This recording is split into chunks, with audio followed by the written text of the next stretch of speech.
Querido povo de Deus, celebramos hoje a solenidade de dois grandes santos. Celebramos São Pedro e São Paulo. E a graça de celebrarmos duas colunas da igreja nos faz pensar sobre o ser igreja, servir a igreja, construir a igreja, e construindo a igreja, construir o reino dos céus. Também celebramos o dia do Papa, em virtude do dia de São Pedro, e somos chamados a rezar pelo Papa Francisco, na sua missão, nas suas debilidades, nas suas dificuldades e nas suas intenções. Filhos queridos, também, se olharmos para o lado, nós temos um altar lateral que muito bem nos representa o que vamos celebrar em todo este mês de julho. Nós celebramos a nossa padroeira, Nossa Senhora do Carmo, mãe do Santo Escapulário, que faz parte do nosso carisma, faz parte da nossa devoção, e é ela que, sendo madrinha, nos protege, nos impulsiona e nos guarda no seu coração materno.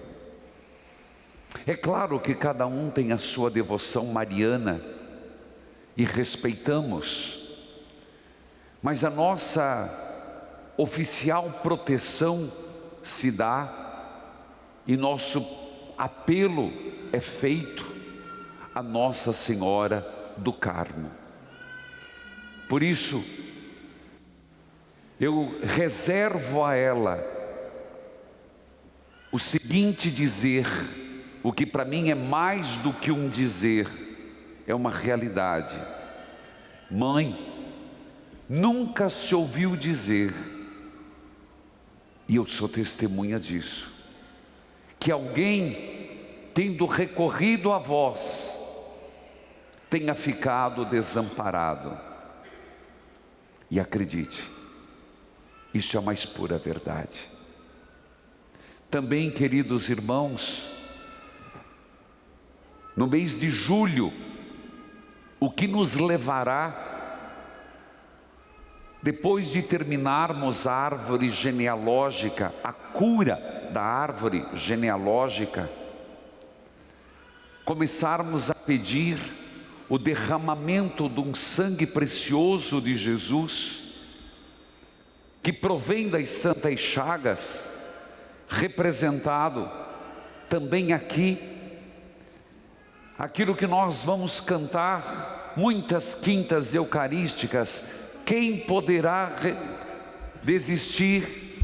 Quem poderá, se o sangue de Jesus é derramado sobre nós? Vamos cantar. Quem poderá resistir se Jesus derramando está seu sangue precioso aqui neste lugar?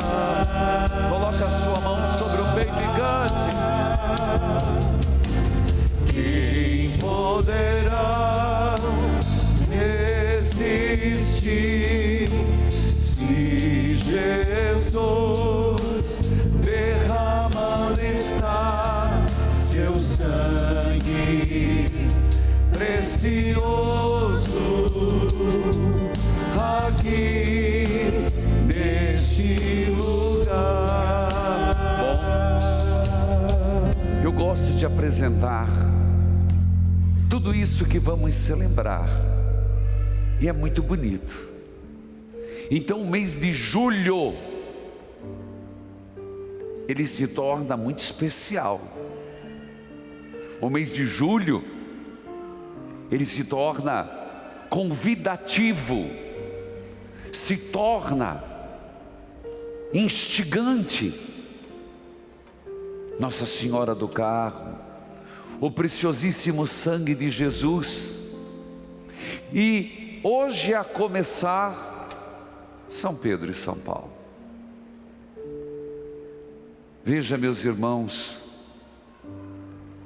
celebrar aquilo que a primeira leitura vai nos contar, que Pedro estava na prisão, Pedro era mantido na prisão, e veja que foi um capricho de Herodes. Por quê? Prender alguns membros da igreja para torturá-los. Mandou matar Tiago, o que era primo irmão de Jesus, e viu que esse espetáculo, sim, pão e circo, sempre agrada. Pão e circo sempre faz o governante ser benquisto.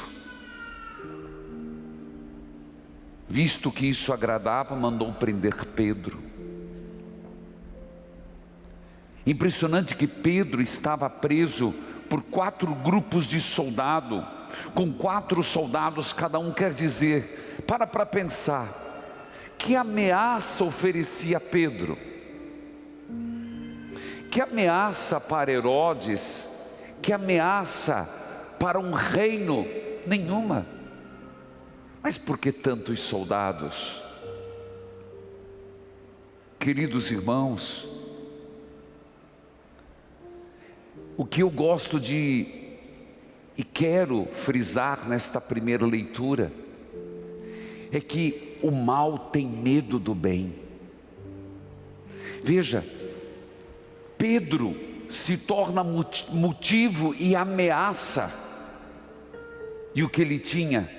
E por que se tornava ameaça? Pela fé, pelo serviço ao Senhor. Porque ele era ameaça, porque no Evangelho ele disse para Jesus: Tu és o Filho do Deus vivo.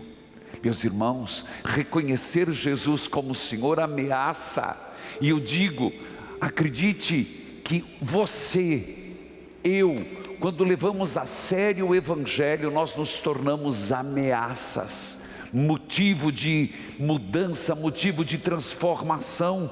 Uma família cristã ameaça, um pai católico cristão é uma ameaça, uma mãe católica cristã é uma ameaça.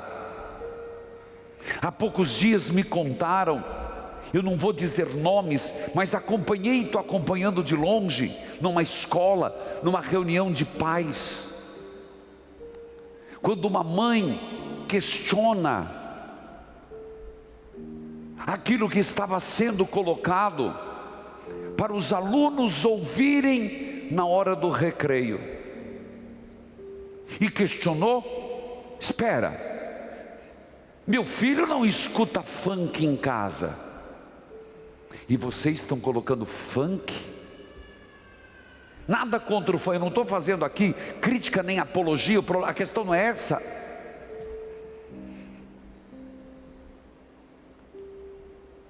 Quem segue Jesus Cristo se torna uma ameaça. Pedro, só porque seguia Jesus, colocaram um monte de soldados. Veja, segundo ponto que quero destacar: enquanto Pedro estava preso, veja o versículo ali, a igreja rezava continuamente a Deus por ele. Olha que coisa mais linda! A igreja rezava continuamente por ele. Esse é o papel da igreja.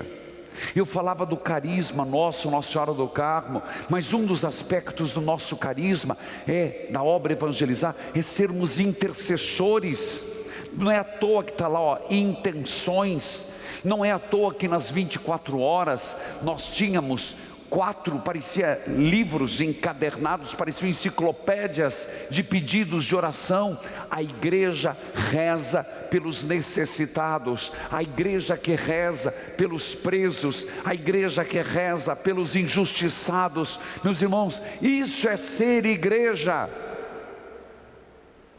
As adorações do Santíssimo, o ministério da intercessão, seja ministério que nós temos, mas seja no dia a dia. Está ali, estão mostrando as imagens, obrigado, foram rápidos bastante. Quando acontecem as missas aqui, adorações, nós temos mulheres que estão na capela rezando, mas também o rezar um pelo outro. Meus irmãos, se você soubesse a força que tem uma oração. E Herodes estava pronto para matá-lo. Pedro dormia. E por que diz que dormia? Porque Atos dos Apóstolos insiste que dormia, para dizer que toda a obra é de Deus.